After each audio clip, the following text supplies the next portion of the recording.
오늘 우리에게 주시는 하나님 말씀 신약 성경 에베소서 2장 10절 한 절 말씀입니다. 에베소서 2장 10절 한 절 말씀, 주신 하나님 말씀 제가 봉독해 올리겠습니다. 우리는 그가 만드신 바라 그리스도 예수 안에서 선한 일을 위하여 지으심을 받은 자니 이 일은 하나님이 전에 예비하사 우리로 그 가운데서 행하게 하려 하심이니라. 아멘. 1998년 뉴욕 크리스티 경매장에는 색연필과 펜으로 그려진 작은 인물 하나가 경매로 나왔습니다.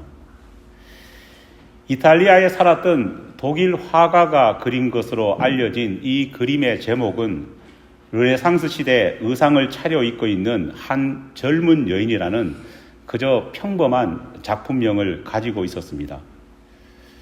경매에 나왔지만 이 그림은 경매상들로부터 그렇게 주목을 받지 못했습니다. 결국은 계속 유찰되다가 2만 불이라고 하는 돈으로 경매장 직원에게 그냥 팔렸습니다.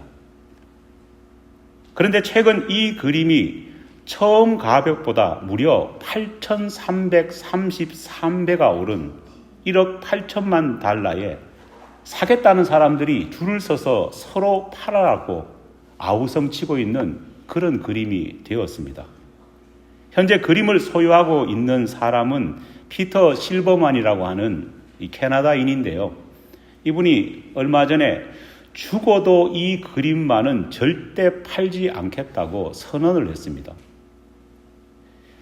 몇 년 사이에 이 그림에 어떤 일이 일어난 것일까요?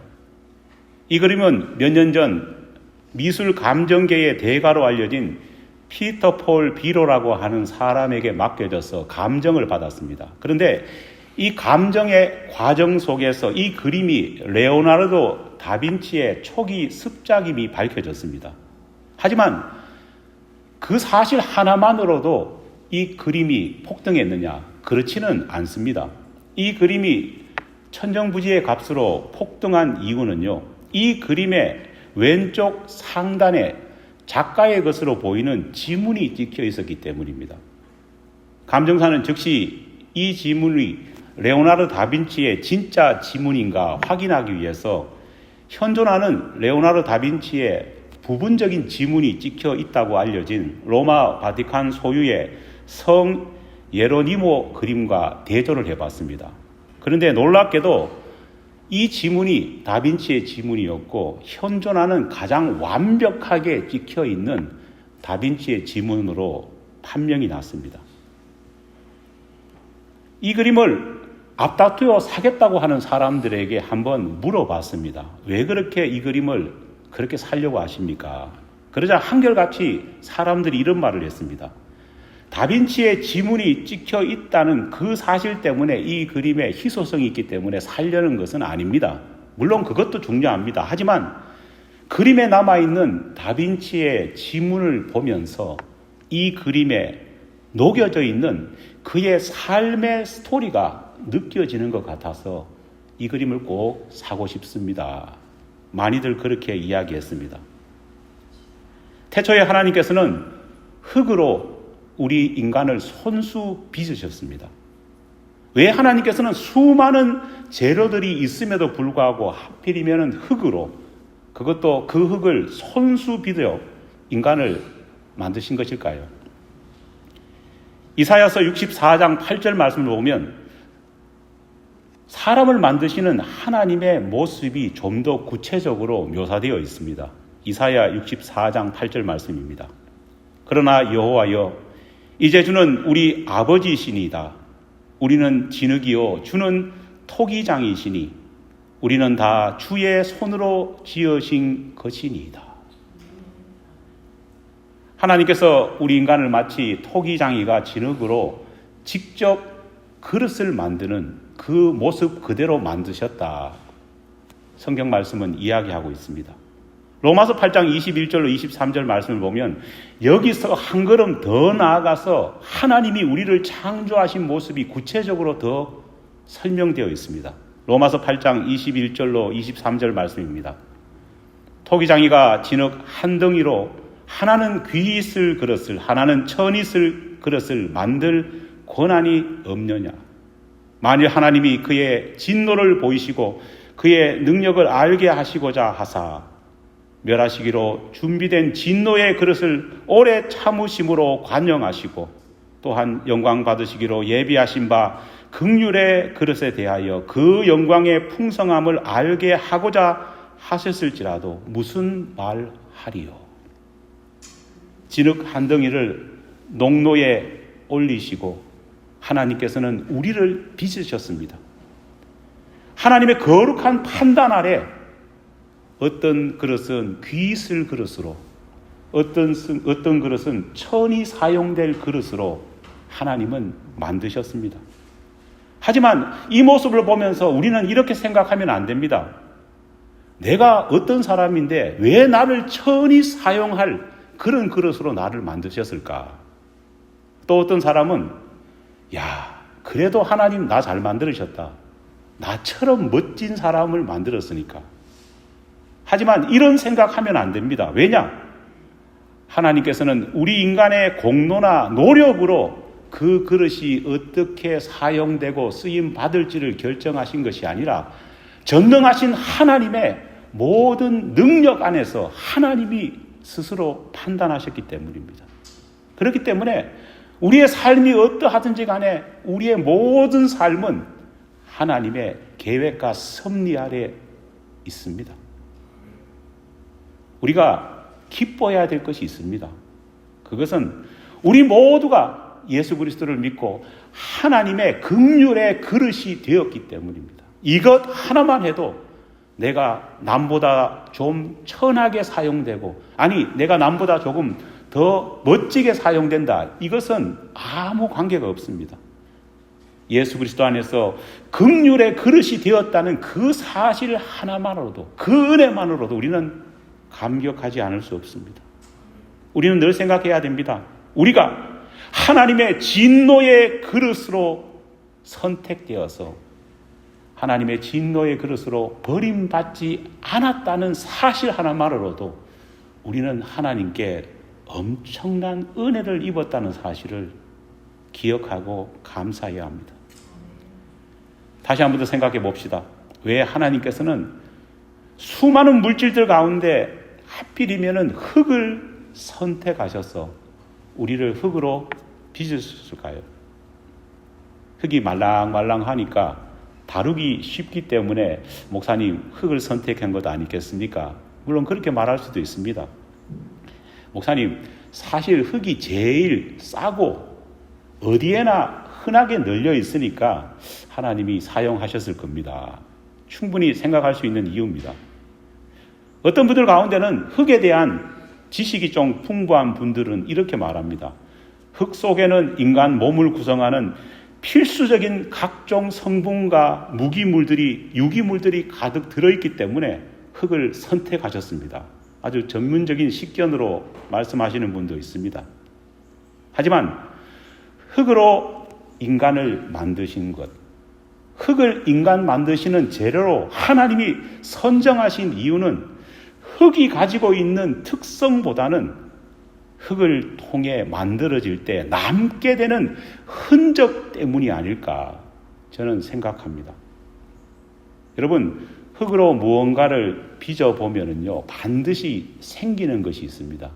여러분 초등학교 때 찰흙으로 여러 가지 학교에서 만들어 보셨죠? 흙으로 뭔가를 만들면 반드시 생기는 것이 있습니다. 여러분 뭡니까?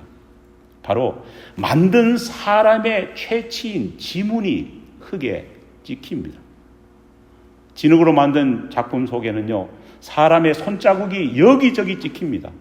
그리고 이 지문과 손자국은 길이길이 만들어진 작품 속에 남게 됩니다. 사랑하는 여러분, 우리 모두에게는 우리를 만드신 하나님 아버지의 지문이 찍혀 있습니다. 우리에게 남아있는 이 지문을 성경은 하나님의 형상이라 그렇게 표현합니다. 현대 신학자들 가운데서는요, 이 지문을 하나님의 DNA라 그렇게 표현하는 분들도 계십니다. 표현이 어떠하든지 간에 우리 모두에게는 창조주 하나님의 손길과 채취가 남아있다는 겁니다. 바로 이 사실이 우리 인간이 동물과 결정적으로 다른 이유입니다. 이 사실을 믿는 우리 크리스찬들이라면요, 이 사실을 믿지도 않고 모르는 넌 크리스찬들과 똑같이 살 수는 없는 것입니다. 왜냐? 이 사실은 아주 중요한 결과, 아주 중요한 차이를 만들어내기 때문입니다. 그 가장 중요한 차이가 여러분 무엇일까요? 그것은 바로 우리가 상품이 아니라 작품이라는 놀라운 사실이고 고백입니다. 여러분, 도공에 지문이 찍혀 있는 결과물을 우리는 상품이라 부르지 않습니다. 우리는 그것을 뭐라고 부릅니까? 작품, 마스터피스라 그렇게 부릅니다.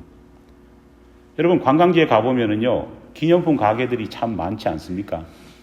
특히 미국보다 한국 가보면은요, 엄청나게 기념품 가게들이 늘어서 있습니다. 그런데 그곳에 들어가 보면 진열대 위에 수많은 기념품들이 판매대회를 전시해 가고 있습니다. 그런데 비슷하게 생긴 그러한 물건이라도 상당히 큰 가격 차가 나는 것들을 볼 수 있습니다. 그 이유가 뭐냐? 공장에서 찍어 만든 상품과 장인이 손수 빚어 만든 작품의 차이이기 때문입니다. 우리는 공장에서 기계가 그냥 찍어서 만든 그런 물건을 뭐라고 부릅니까? 공산품이라 부릅니다. 이런 거는요, 가격이 상대적으로 쌉니다. 그런 걸 사는 우리도 어떻게 합니까? 사용할 때 그냥 대충 천하게 사용합니다. 하지만 사람이 손으로 직접 만든 우리가 흔히 핸드메이드라고 부르는 것은요, 상품과 전혀 다릅니다. 이것은 작품입니다. 이것은 보는 사람들의 시각조차 달라지게 만든다는 겁니다. 기계가 찍어 만드는 상품에는요, 뭐가 없느냐? 스토리가 없습니다. 만든 자와 만들어진 제품 사이에 어떤 유대 관계도 존재하지 않습니다. 그렇지 않습니까? 기계가 무슨 스토리가 있겠습니까? 하지만 사람이 손수 만든 작품에는요, 만든 사람과 만들어진 작품 간에 스토리가 숨겨져 있습니다. 심지어 그런 작품을 선물 받은 사람은요, 그 스토리를 이어가는 그런 특권까지 얻게 되는 것입니다. 하나님의 지문, 하나님의 흔적이 찍힌 이 사실만 해도 우리는 특별한 스토리를 가진 존재입니다. 그 이야기는 하나님과 우리 사이에 특별한 유대감이 있다는 의미입니다. 여러분, 범죄 스릴러 영화 보면은요, 이런 장면 많지 않습니까? 뭐 살인사건 현장이나 또 폭행 현장에 보면은요, 경찰들이 물건을 다 수거하지 않습니까? 그리고는요, 증거품을 가지고 어떤 사람을 찾아가는 장면이 있습니다.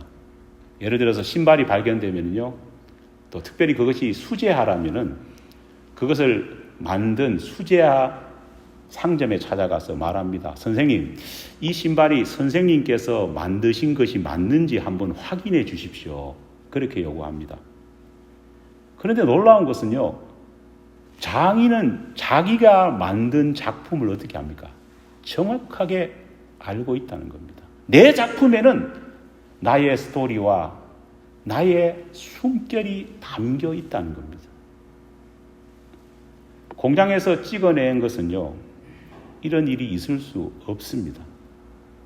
공장에서 기계는요, 숨결도 채취도 흔적도 남기지 않기 때문입니다. 우리를 손수 만드신 하나님께서는요, 우리에게 하나님의 숨결과 하나님의 흔적과 하나님의 지문을 남겨두셨습니다. 성경에 보면 말하지 않습니까? 하나님께서는 우리의 이름을 아십니다. 믿습니까?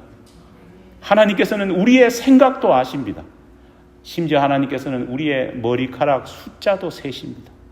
하나님께서는 우리의 작은 신음소리도 들으시고 우리의 앉고 일어섬까지도 모두 아신다. 말씀하고 있습니다. 왜냐? 우리는 그냥 기계가 찍은 작품이 아니라, 진화론에 의해서 그냥 우연에 의해서 창조된 작품이 아니라 하나님이 손수 재료를 선택하셔서 하나님의 지문을 찍으시고 하나님의 채취를 두시면서 만든 걸작품이기 때문입니다. 돈이 있건 없건, 가방끈이 길든 짧든, 내가 이 세상에 살아오면서 내세울 것이 있든 없든 아무 상관없습니다. 우리 모두는 하나님이 만드신 걸작품입니다. 하나님의 흔적, 하나님의 지문이 우리에게는 찍혀 있고 남겨져 있습니다. 이 사실 하나만으로도 우리는 우리 자신을 귀하게 여겨야 되고 자랑스러워할 만합니다.